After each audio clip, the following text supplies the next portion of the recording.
Good morning, everyone from Chicago, Illinois. I'm Lucy Gray, the co-founder of Actionable Innovations Global, and I'm really excited to have you all here and watching on different platforms potentially as well. And I'm in two different windows, so I'm getting a delay. Sorry about that. I want to introduce to you one of our committee members who's been involved with planning Thrive and is an influential voice in education and beyond. Our next, Howard Blumenthal. Our next speaker is someone whose work has shaped the way many generations of young people think about the world. Howard Blumenthal is best known as the creator and producer of the Peabody and Emmy Award winning PBS series, Where in the World is Carmen Sandiego? A groundbreaking program that made geography, culture, and global awareness exciting for millions of learners. Beyond television, Howard has had a long and distinguished career as a writer and commentator. He served for many years as a newspaper columnist for the New York Times Syndicate and United Features, bringing thoughtful insights on media, education, and culture to a wide audience. He is the author of nearly 30 books. His most recent, Kids on Earth, The Learning Potential of 5 Billion Minds, was published by Harvard Education Press and co-written with Robert Pianta, and it explores the introductory capacity of young people around the world to learn, connect, and shape the future. And we've seen some of those young people here at Thrive this week. Howard brings a unique perspective at the intersection of media, education, and global learning, and we're delighted to have him with us today. Please join me in welcoming Howard Blumenthal. Take it away, Howard. Thank you. Wow, that was quite an introduction. Um, I don't like looking at myself while I'm speaking, so you'll give me 1 second here to put something out. Okay, good. So, hello. Thanks, everybody, for joining, and I'm going to take you on a little bit of a ride. This is a new project, and I'm very anxious to get feedback, to get ideas, and perhaps to build a community around this as well. So let me give you background, and I'll spend a few minutes doing this because the rest of it will make sense if I do this. Um, so, step one, my dad was a television producer for NBC. He produced a very, very popular game show called Concentration, and that was really the environment I grew up in. Now, what's important about that is not that it's a game show, but that he used it as a platform to, for example, raise money, as in public television pledge breaks, but those things didn't exist at that time. He would actually have the host, Hugh Downs, walk off the set, close to camera, and say, whatever money you have in your pocket, please send it to us because we're building schools and hospitals for CARE, through CARE, the International Service Organization.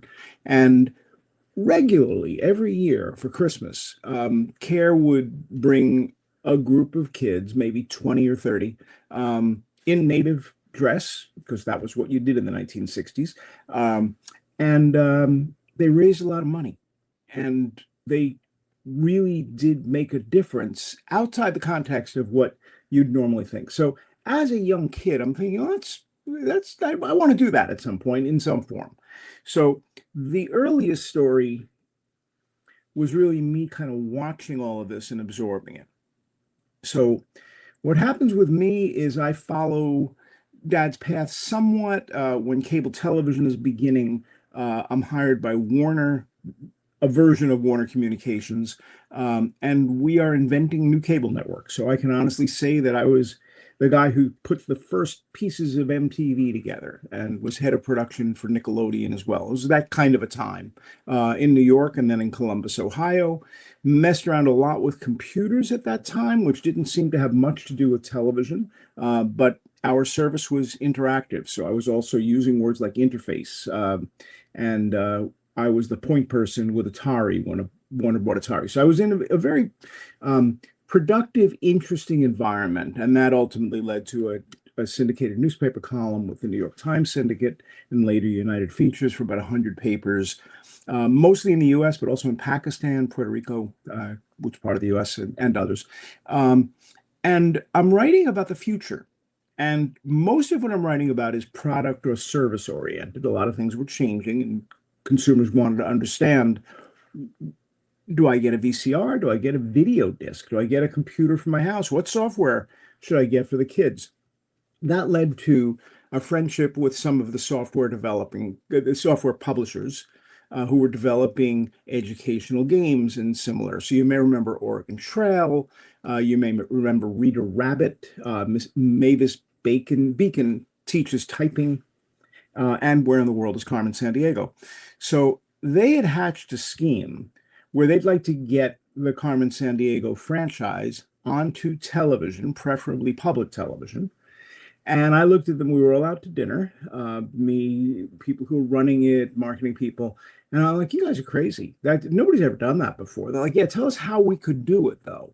So I laid out a plan. I'm like, I just don't think this will happen. But if it does, if I can help, let me know. And we kind of left it at that. And 3 years later, 2 years, 3 years later, I got a call from WQED, one of the two partner stations. WGBH was the other. And sure enough, Where in the World is Carmen Sandiego is going on the air, same year as Civil War went on the air. And they want me to produce it. And I had done a bunch of producing in the interim in the 80s. And so I was comfortable with the role, but this ended up being a big show, and we won a Peabody Award and lots of Emmys and all that. So with that, it changed the way that I thought about learning and school because there was no geography curriculum. And we were supposed to teach geography to public television, which is a pretty distinguished brand, PBS.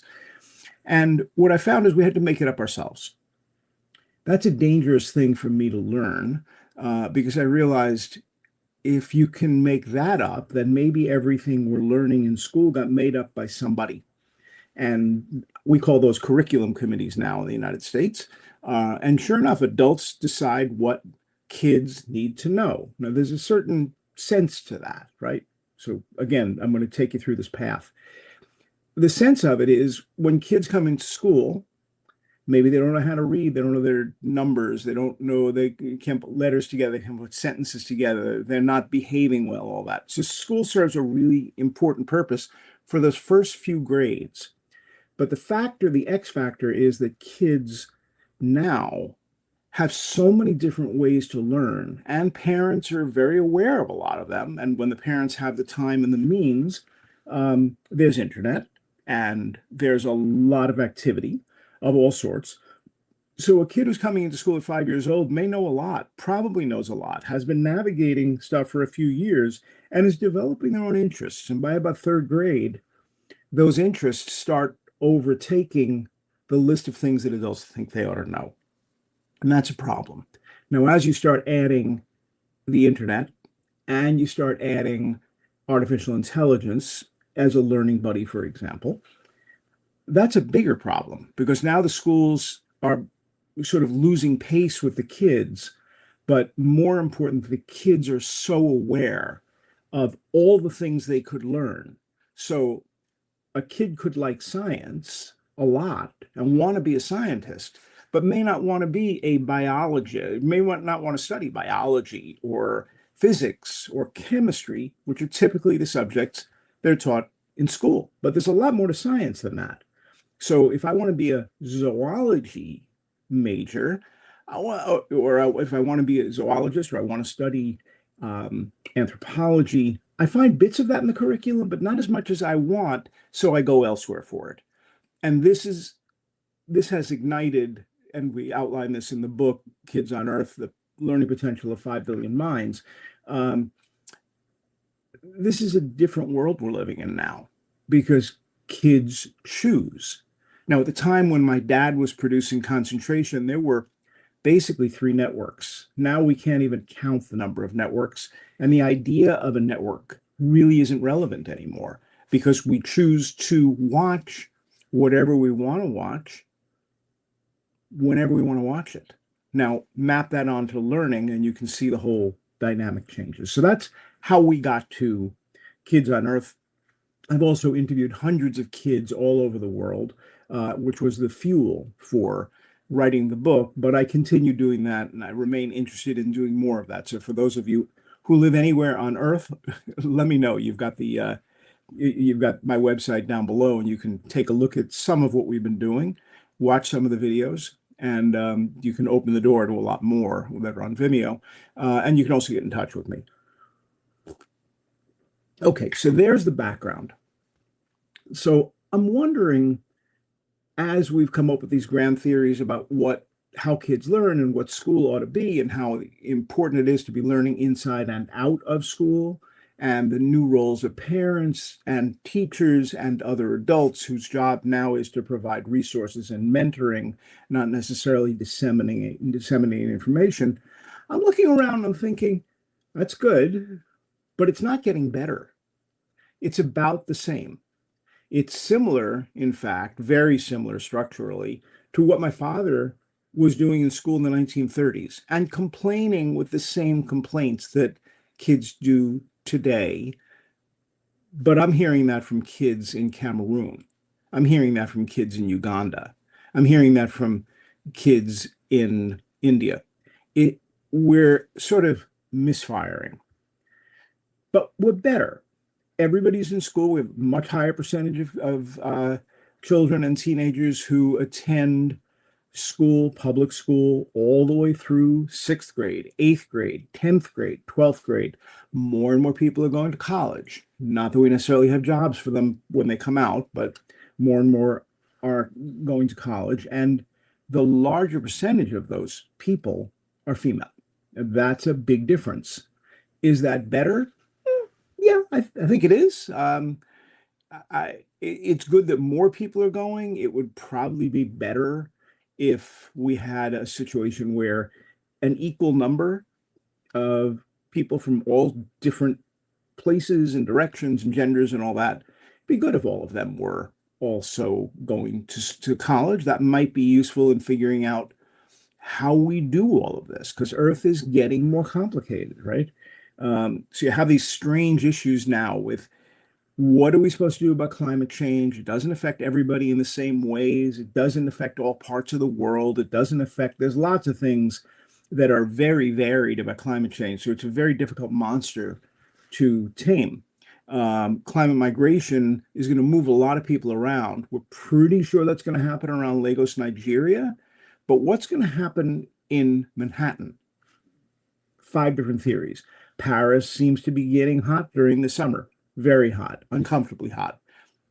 In India, you have many days during the year where it's really unsafe for kids to go outside because breathing the air in New Delhi is a terrible thing to do to your body.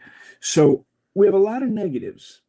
I started thinking about the negatives, and then I started thinking, well, what about the positives? Like, are we better? Are we getting better? And when I think about better, I have to sort of organize my thoughts as, well, what do I mean? And is this a political thing? Is this a social thing? Is this something humans just do because that's our nature? And what about people who make things worse? And how do we define worse? Is worse the president of the United States bombing another country and taking out leadership, or is that better?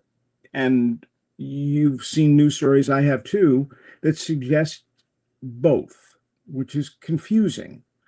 So how do you sort it out? And is there honestly any version of better that matters? So I believe very strongly, and I have the evidence to back it up, and this is sort of where I'm beginning to think. I believe that things are getting better and that things continue to get better, and that is the normal state of affairs. Now, somehow we're going to have to pull that through the tube of politics and belief systems and periods of time when humans are going through a rough period. And certainly we're seeing several of those. But is that normal or is that an anomaly? What does the overall curve look like? So I don't think better is a new idea. I don't think it's a modern invention. I think we've been improving life for ourselves for a long time. Um, it's not perfect. It's really uneven. And it requires a really deliberate effort in order to reach everybody who needs it. And worse is kind of active right now. So it can be better, it can be really hard to see it because it unfolds very gradually. Worse is easy to see. Worse is the headline you see. If you're watching the nightly news, you're seeing worse because people like to watch worse. We like violent movies. We like bad things happening, and then we like the hero to come in and to the rescue. But worse is dramatic. It's immediate. It's intentionally amplified. And here's the bad part, the really bad part. If you deploy worse cleverly, you can get people to act against their own best interests and you can get them to harm others. So, and that can have really, really serious consequences, has for a long, long time. So it's not until the damage becomes clear that humans respond. So I've been thinking about this particular war that the United States is in this week. And I wonder how many refugees will there be? And one of the things I'll do after this conversation is take a close look at what are the other countries nearby so that when those refugees begin to flow, are they going to Afghanistan? What else is really close that they can get to? Because they're not going to have infrastructure. They probably won't have access to food or clean water. It's going to be a mess. And we're pretty far away. So even though we've been very good at it in the past, we may not be the ideal candidate to fix it. And that fix could take 5 or 10 or 15 or 20 years, in addition to the political stuff that happens. So this is all about sort of figuring out who we are, where we are, and how to plan ahead. It also might be useful for political parties. It might be useful for educators. It might be useful in a number of different ways. So let me go on about this for another few minutes, and then we can all talk about it. So my belief, improvement is the normal condition of human development. Sometimes adversity comes in and it motivates progress, but more often what we do better, we do quietly. We do it through curiosity and problem solving. We do it by cooperating with each other. We do it by having conversations like this one. We do it through creativity, but mostly we do it because we just want things to be better for ourselves and our kids and our grandchildren. So for the last 75 years, that's an important number. After we had World War I and World War II and the economic collapse of the Depression, we built a lot of new countries. Half the countries on Earth are new since 1960, and most of them are the result of empires that were broken up. I think that's probably better, but we went through a very rough period. We're still in it in some countries in Africa, maybe even many. But the progress has been steady. It's been extraordinary. And clearly fixation on worse doesn't help solve them. The question is, are we ready to direct our energy, our resources, and our relationships toward making things better?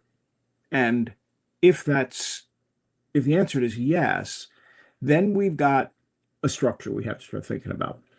How do individuals lead better lives? Not from an old philosopher, and I'm thinking now maybe I'm older than most of the philosophers. How do communities help people thrive together? How do societies govern ourselves fairly? How do civilizations remain stable while continuing to grow? And how do we advance progress without causing harm?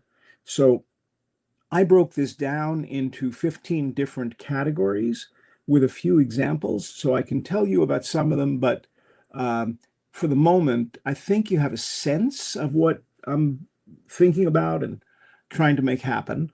And I'm trying to figure out whether or not this is something that has legs, whether this is something that we want to pursue as a group, what I should be doing with this. And it could be a book, it could be a series of video interviews, could be any number of different things. But for the moment, it just seems to me that this is worth talking about and worth thinking about. So I decided to think about it and start talking about it. So here I am. So I don't know whether there's anybody with a question or anything chat-wise or anything like that, but Lucy, if you're still listening or if anybody is, raise a hand, let me know.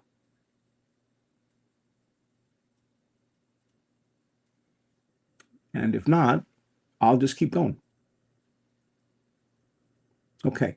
So as I've thought about this, figured, where do you begin? Where do you even start thinking about better? What is better? How do we begin to put this together? So my feeling is you begin it um, with some sort of a foundation, and I think that has to be people making better decisions if they understand what they're listening to, what they're hearing, what they're seeing, accurate, up-to-date information that, well, helps them distinguish, helps all of us distinguish fact from fiction, see the larger picture. Um, so we have to kind of be honest about what we know, why we believe that to be true, um, and whether the source is reliable and what we still don't know. Um, Now, with that, this is very easily manipulated because decisions can be driven by impulse or fear or group loyalty, manipulation. Those don't improve outcomes. We need to begin with very clear thinking. So, one area that's worth looking at is how do we use clear thinking as a tool, and how do we make sure that tool is not blunted by current interest or a desire or greed or prejudice or other things. So that's first big idea. The second is guaranteeing essentials. And I think this will become the big political conversation within about 5 years. Um, as we're messing around with AI, we're also at the tail of this wave of United Nations UNESCO Sustainable Development Goals, and it's becoming very clear that a lot of people are still in extreme poverty, but more important, a lot of people are in poverty, or more so. Uh, so there are very specific definitions of where extreme poverty ends and where poverty begins, and what the levels are beyond that. But if AI for the next 20 years until we get a handle on it um, is squashing jobs before we see that next wave of, oh, look at all the good stuff and all the new opportunities that have been created. Right now, it's about cost cutting. It's about downsizing. It's about efficiencies and automation. So if large numbers of people don't have enough money, that money is going to have to come from somewhere. The world now spends a very large portion, every nation, on uh, on human care, Social Security, Medicaid, Medicare, um, social services, lots more. We're going to need a lot more of that. Now, here's the concerning part of this. Half of all the new births in the world are happening in Africa, and Africa, for the most part, has struggled with needing aid. They don't have the economies that are robust enough. There's too much debt. There's too little investment. The infrastructure is not as strong as it needs to be.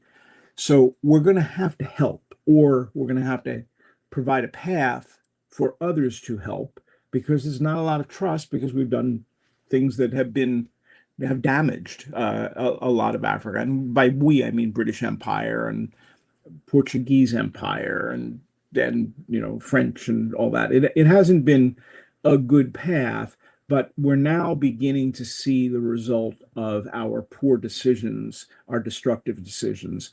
And our choice is going to be, do we let people get old and be poor?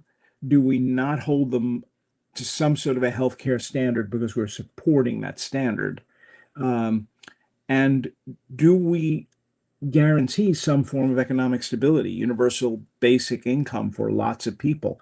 If we don't do that, then climate change, political volatility, AI, all that reshaping happens to the exclusion of what could be half the world. So, what does better look like for guaranteeing essentials? It means guaranteeing essentials. It means figuring out what happens if you don't have a workplace and you don't have jobs, because we don't want the conditions to deteriorate, because that creates instability for everybody. Now, the third of these is public health. Certainly one of humanity's greatest achievements, whether it's sanitation or it's safe childbirth, or it's disease control, we've really reduced suffering. We've made this much, much better. Vaccines, long list. Um, Now, how do we do that? It didn't happen by magic. It happened because we set our priorities, we made the investments, we encouraged the scientific inquiry. In many cases, AIDS being a good example, HIV/AIDS, we collaborated across boundaries and across societies. We coordinated public action. Lots of people got vaccinated very quickly. We mitigated at least some of the spread of the disease, and we shared responsibility. So now we have to figure out how to extend all of that and modernize it and be ready and anticipate, because as people travel more and more and we become more of a global society, better means lots and lots more people protected in many, many different ways. Now, the good news is we're living longer. So, whatever we've been doing, that long list, it's working. So my favorite example I found so far is South Korea. So South Korea, way back in 1950, um, average life expectancy is 23 years old. And it has been, by my reckoning, the fastest, most energized growth. They are now just below Japan, uh, approaching 90 years by 2050. Average life expectancy. That means more people are above it and below. And France is also in that cluster. The United States is not. We're further down, looking more like Uganda, looking more like Ghana. Why? Because progress hasn't been evenly distributed, and we're still paying for the Civil War. We still have a great deal of poverty and prejudice and lacking resources and not as many productive industries in that whole sector where the Civil War was most active. And so those industries were never really built. Some were, but not nearly as much as happened in many other parts of the world or of the country. And as a result, if you look at Mississippi, you see that, or Arkansas or Alabama, that the numbers are quite low, much more similar to Africa. But if you look at Massachusetts or Maine or Washington State, they're much higher. So this is true in every country, but because I happen to live here, I'm paying some attention to it. So that's sort of another aspect of all of this is, gee, we really have to think again about our role in the world. And we're now the third largest country in the world by population. If we batter our immigration policies and reduce the number of people coming in, Nigeria will become larger and soon. And I believe that Indonesia will as well. We'll be about fifth or sixth on the list, which greatly reduces power. And when you reduce power because you have fewer people, that causes a fair amount of unrest. Might be interesting to know that Russia was once one of the largest countries on earth, and now it's among the more aggressive. And big reason for that is they've really lost their power base. They don't have nearly as many people, which is one of the reasons they're trying to acquire other countries and parts of other countries or other populations. Immigration serves to balance when you don't have enough births, and we're not having enough births throughout Europe and in Japan and other places. So if we keep going through this, and again, I'm going to just take a quick break to look around and see if anybody else wants to join the conversation. And if not, I will just keep going. So do we have anybody who wants to join in? Hearing nobody, I will go on through the rest of this. So next up is going to be empowering young people. 1 in 4 people on Earth are teenagers or children, but most of them live in Asia, and more of them are born in Africa. So Asia and Africa are actually going to be about half and half within the next 20, 25 years. So we've got to really rethink what the path is for those people in particular. When I think about building roadways and pathways into the future, I'm not necessarily thinking about the United States because the population is relatively small by comparison with Bangladesh, or with Uganda, or with Nigeria, or with any number of other countries. So we have to figure out how to provide young people not with school in the traditional sense, but with a much broader sense of personalized learning within strong communities that should be led by schools, and schools should provide the resources, but we're going to have to leapfrog here. Um, and we're going to have to recognize that school may not be the very best way to have young people learn in massive numbers. We're talking about 2 billion people here. So we have to kind of look at what are they learning? Why are they learning it? Um, what are the mental health issues and how do we deal with those? But we're talking about curiosity and relationships and emotional stability and physical health and self-image. We have a lot of work to do that has nothing whatsoever to do with learning the finesses of math. We don't necessarily need everybody to learn the theorems of geometry. Some, but not everybody, and probably not as much time spent there as on other things that sort of aid in their development. And then, and this will certainly ring true for everybody here, celebrate neighbors. We're different from each other. We all come from different places. We have different traditions. We have different stories. We don't look alike. We don't sound alike. Um, Big differences, but they're a strength. They're not a weakness. We absorb them into our cultures. We absorb people into the cultures. We absorb ideas and music and food and games and all sorts of stuff. And so we have pizza, we have Lego, we have Social Security, which came from Germany.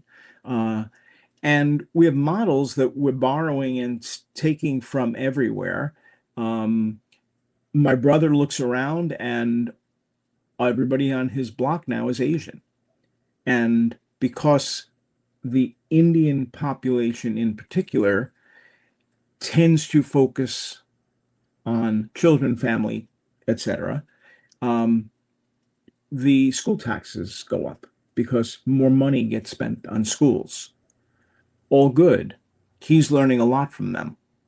He's thinking differently as a result of having different neighbors. He could shut the door, but that's unwise. It's better to learn from others and better to bring them in. So that's what drives human progress. None of us are superior, none of us are inferior, but when we exclude, we weaken. And when we include, we strengthen. So if this is starting to sound a little bit like maybe this is a platform for the next president of this country or that country, maybe this is a platform for a political party. Yeah, it might be. This is, for me, it's focusing on things that are really important, recognizing all the progress that we've made so far, identifying the obstacles, and then figuring out what do we do about this and how do we make it better? How do we work together to do that? So the next of these pillars is building community. So one of my favorite stories is in a place called Saia, Kenya. You probably don't know a lot about Kenya. One of the things you may not realize is that on one side, the ocean side, the Indian Ocean side, is Nairobi and the like. But on the other side is Big Lake Victoria, I think I got the name right, and very different culture. Um, and there are cities there as well. We just don't necessarily hear about them in the news or read about them. So I became friendly with some people who live there, and they told me that they needed a public library. So they built one from scratch, from just a little plot of land and an enormous number of volunteers. And right now I'm looking at a picture of that library with every seat filled because that's the community center now. That's where people go. And they did it with their own hands. I think they got a little bit of money from World Bank or similar, but taking action locally and building community, building that playground, building that fire department, all that matters so much. And, we tend to sit and look at screens all day. We need to be looking at people and interacting and building things. All of this is fine, but we need to ensure fairness in all of this. We need to figure out how we live together and what our shared expectations are about behavior and safety and responsibility. And that means laws and rights and obligations to one another and consequences. So when laws are reasonable and they're fairly applied, we get personal safety, exchange is secure, we protect property, we resolve disputes amicably and often in the long term. But we need to do justice in ways that are fair and don't exclude and understand the laws and make sure that anybody who's employed in justice or law enforcement is held to a very high standard, and that has fallen apart in some countries. But if we want to make things better, that's an area to focus on. Similarly, we have to redress wrongs, and the way to go about that is first, you have to be honest about the stories. You have to know where you came from. You have to understand how all of this was put together in the first place and what we're still living with. So I've made it my business this year, basically, to do a little bit more with my interest in native cultures, indigenous people in the United States and in the Americas generally. And I'm now reading the second of three books, big, thick books about that tell the history of my country and my continent and South America, but do it from a point of view that isn't usually seen or heard, and that is from an indigenous point of view. And boy, it's a very different story. Our Louisiana Purchase and Lewis and Clark, that's the part I'm at right now, exploring a territory that, although it had been purchased from France, from Napoleon by Jefferson, our president, we had very little control of what was happening inside that territory. It was really all controlled by the Lakota and other indigenous peoples. And there were lots and lots of them, and they were very, very sophisticated societies that often knew much more about how to run a society than the newcomer colonists who were just arriving and often were leaving a bad situation. So here we've got hundreds, thousands of years of nation groups working together. And essentially, that model is identified by Benjamin Franklin, the Iroquois model in particular, and then becomes the basis for the US government. There's a lot we don't know. And I think that was mentioned on the Ken Burns Revolutionary War series. So I may not be the first person telling you that. But being able to come into this knowing that we can't fix everything that happened in the past, but we certainly are being respectful. We're telling the stories correctly. We're not making stuff up for our own prejudicial reasons. Good faith goes a long, long way. And restoring dignity and repairing harm, is an awfully good idea. And something that suggests, at least, that although a lot of people were killed in the past, we're going to protect you, but also we're going to protect your identity. We're going to give you the respect that we should have been giving you in the first place. So next up, we need to be generating more opportunity. And that's more than just income. It's more than employment. It's removing obstacles and changing rules and changing laws and making sure that we're doing what we need to do so that everybody can thrive. And that means it's not only my job and your job, but it's everybody we know. It's the neighbors and the teachers and the mentors and the community leaders. And we have to demonstrate what it is that is possible. And we continually do that. We do it over and over again on all these different fronts I'm talking about. But we don't see it. And we need to take a much more active role, at least in thinking about what would I change here? What could make it better? Those people, they look like they're having a rough time. Is there anything I could do besides throwing that homeless person a half a sandwich? I think we can do better than that. And I reflect on my own life and look at, for example, grandparents. This is a really good exercise. So for grandparents, Max was born in Poland. They were poor. His best job was being a tailor in the Russian army, because Poland at that point was dominated by them. And he immigrated to the U.S. He married Fanny, who was also a Polish peasant, a Polish peasant. And they raised 7 kids. And Max, when they got to the US, worked in a tailor shop. Again, not much money. Um, the household spoke Yiddish. Fanny never learned to read English, sharp as a cookie, but absolutely just did never learn to read. On the other side, my grandfather owned a radio and phonograph store in a neighborhood, which was great, but he was also an untreated diabetic. Remember, we've improved personal health care a lot, but in the 1930s, that was not the case. And he had an amputation. Most of those amputations failed. At that time, we didn't have the medical knowledge we do now. So after the shoddy amputation, he died. That left Pauline to raise 2 children. She worked whatever she could, smart again, capable, spoke English, second generation in the United States. She worked retail. She worked in offices, and she took in boarders because they couldn't make rent. So how much schooling did they have? I think Max, Harry, and Pauline had 6 years. And I think Fanny, if she was fortunate, had 2. With an asterisk. It's very likely that Max, as a boy, would have gone all the way through 13 in a cheder, in a religious school. So here I come. This is 2 generations later. College graduate, honorary doctorate, several university affiliations, author of a whole bunch of books about education and business and marketing and music and media, syndicated newspaper columnist, television producer, founder of a few companies, senior executive, quite a different life. Now, I worked hard, I have worked hard, but there's a lot of people who generated opportunity for me that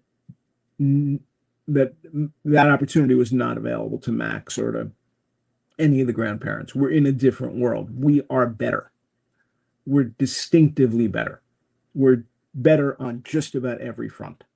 So let me again just kind of take a quick breath and see if anybody has any questions or similar. And if you don't, I will just get through the rest of it. All right, very good.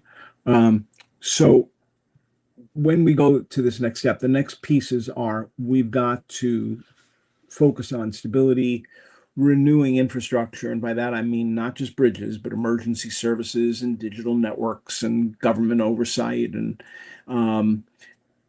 making sure it doesn't fail. Because right now, in at least half the world, it's failing. It's really tough to make progress when you don't have electricity. So we can get into more detail on that. Modernizing government. This one was really striking for me. I started exploring. I put a headline up. My mother could not vote in national elections, but when I grew up, I was elected to lead my nation. And I'm looking at pictures here of Margaret Thatcher, Golda Meir, Claudia Sheinbaum, who's the president of Mexico, Angela Merkel, and also Netumbo Nandi-Ndaitwah, who's the president of Namibia. And I won't mangle the name quite so badly, but the Democratic Republic of Congo is also run by Judith Suminwa. And Bangladesh, the prime minister is Sheikh Hasina Wazir. And we've got a female president of India, who you don't hear nearly as much about as you do Modi. But there are a lot of people now who are female, who are in significant roles in government. Now, when they grew up, again, women voting seemed like an impossibility. So look how much has changed in a generation. So what happens as this becomes equitable? What happens when we've got equal representation? And then we get to reducing conflict. So right now, this week, we're in conflict, and it's very much on everybody's mind.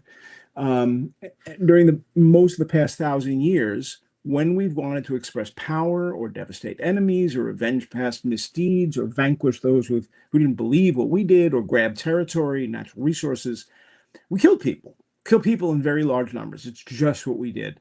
So in the 1800s, we probably killed 100 million people for those reasons. First half of the 20th century, we were really good at this. We killed 300, 400, maybe even 500 million people. That's a lot of people. Um, I mean, that's the entire population of the US plus. So civil wars, two world wars, genocide, secondary impacts of all sorts. A lot of people don't die in the battlefield, they die after or as a result of. But we shifted. And in the last 75 years, we've really shifted our focus and our government investments from war and conflict to human services. Got lots more people on Earth, and they live longer and healthy lives. We're better educated, we're more connected to friends and family all over the world, and we're less likely to fight. So since 1950, we've lost about 75 million lives to war and conflict, but we've gained 5 billion people on Earth. So a much smaller portion of the world's population is affected by war. We have these blips, we have these situations, and we would have to go a very long way to go back to where we were in the 20th and the first half of the 20th century. Hopefully, we will never get there again. We are indeed reducing conflict. We are just better at it. We're better at resolving differences. We don't necessarily reach for the gun every time there's a problem, but sometimes we do. And it depends on the leaders we elect, and sort of the ways in which the leaders interact with legislators and all that. And then we've got sustaining the earth. We have increased productivity over the last 250 years, say since late 1700s, but we've done a lot of damage to climate systems and ecosystems and plants and animals and other humans. And it's a nightmare. We really didn't pay a lot of attention to it until the 1960s. There was the big stink, which I kind of love. The Thames River in London became so smelly, so unbearably smelly from raw sewage that the government actually had to pass a law, and that I think was among the first anti-pollution laws in the world. But 100 years later, we get Rachel Carson and Silent Spring, and that caused an awakening, and Earth Day followed a short time later. So since then, we've at least been aware of it, and we've made a lot of progress. But again, money, greed, not always doing the right things, and sometimes profoundly doing the wrong things has made a big difference. And then we've just gotten really good at learning. And we talked about that a bit earlier. So as we raise our standards, as we figure out who we want to be and who we should be and who we can be, the opportunity to be better is so much stronger than ever. So, Martha, thank you. I see a comment from you. I'm appreciating your presentation, and we'll dig into it more, if only to find some hopeful inspiration. I'm pretty inspired by this. I'm pretty surprised at how much better we are and how good we are at getting even better. So there we are. Oh, there's lots of comments. I'm sorry, and I didn't even see them. So I'm going to read backwards just a bit. What human challenges are you trying to understand and improve? I think we've covered a lot of that. Education has a huge role to play in telling stories and all that. Yep. How do we make sure the current system is being infused by religious? Yes, every system is going to be polluted by unclear thinking, by greed, by desire to go back to some version of the old days. We need to be clear if we're going to be on a leadership side of this. If there's what we can do. Herrera says, I've asked myself, how do we connect the technical skills with the social emotional skills, and how do we design a system to do it? The answer is you take a bunch of people who care about it and you figure it out. That's what humans do. There's no magic to it. I'm talking to you. Please come back and talk to me. We'll talk to other people. Some of those activities will actually result in in much more of the right things. Susan says, I'm not seeing things get better, so I'm interested in seeing your perspective on this. So what I'd suggest you do, there's something called the Primals Project out of University of Pennsylvania. About half the people on Earth believe the world is getting worse and there's not much they can do about it. And the other half believe the world's getting better.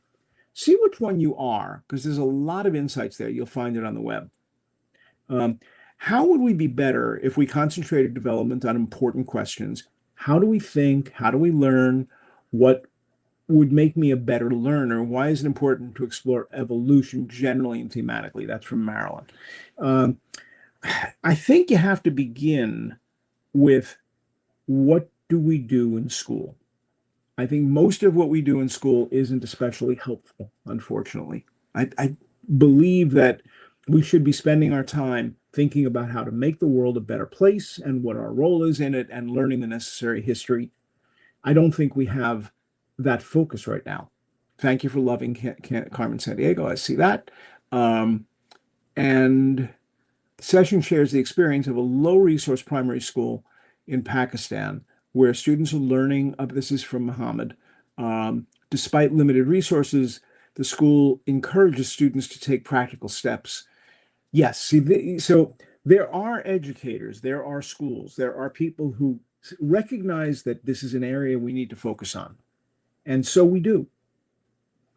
In Saia, in Kenya, they needed a library, so they built one. This is not something that will happen from government on down. It will happen people on up. It's the way we've always done it. And with media, with computers in the house, with all this, we just don't get off our butts and do it. And we need to. So I'm doing a bit of a call to action, but I'm also asking a big question. Am I right? Am I on the right track? And if I am, two questions. One, should I keep doing this? Should I keep working on it? And two, do you want to help? So, and I don't know what help looks like because I'm just pouring stuff out as quickly as I can. So, that's basically, I'm just looking at, if there are other questions, please shout them out. Human dignity has been the cornerstone of UNESCO's work. Yes, and in fact, I kind of struggled with, do I do this or do the Sustainable Development Goals get us all the way there? And then I started looking at the amount of detail and the sort of distance between those goals and what we'd like to see happen. And I started thinking about, well, the US had a constitution, but they still needed a Bill of Rights. They still needed a way to activate individuals and have them think about themselves. So somewhere between 10 Commandments and the Bill of Rights and the Declaration of Human Rights is kind of where I'm living. Other questions? So yes, we have one. In all the noise of negatives and drama pushed out by the media, there's so much problem solving happening at the local levels. Yes, but we don't talk about them enough. We don't have a channel. There's a Fox News channel that goes this way, but there is no, here's all the good stuff that's happening that way. Maybe we need a television channel, but that's old. Maybe we need a streaming channel, but maybe we need social media, but maybe we just need to do it. Maybe we need to just tell everybody and have conferences like this much more often. Maybe we need to do this every week. Maybe we need to, each of us, be having conversations about this without getting pulled down by the latest news or the latest craziness. So please get in touch with me. This scroll has been incessant on the bottom. There is a contact form there. You will not see better on that website because I'm just finishing up work on a couple of other projects.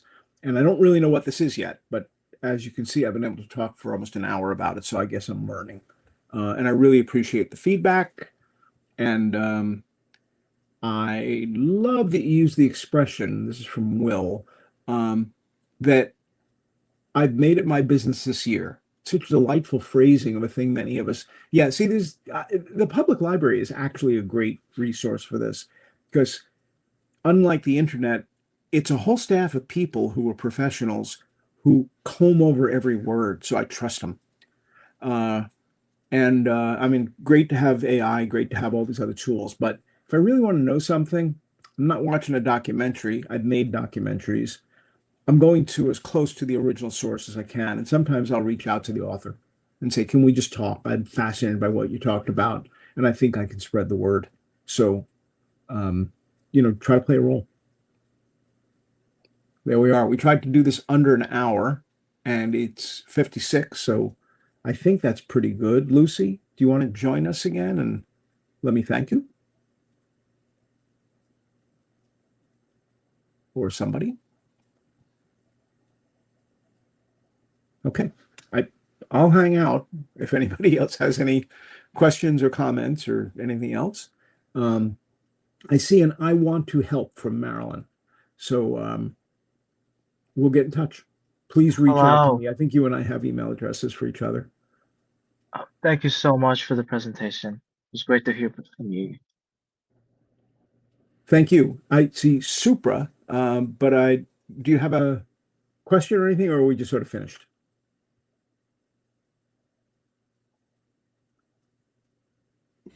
Well, thank you all again. Felipe.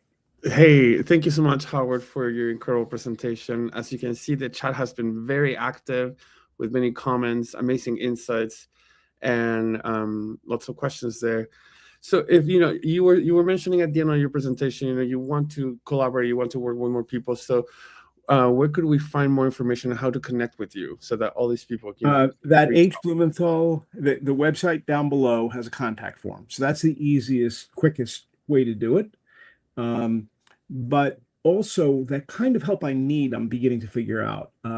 What I read from was my musings. I've sent it to a school in Uganda and to a researcher in Stanford University to say, is this useful? Is this valuable?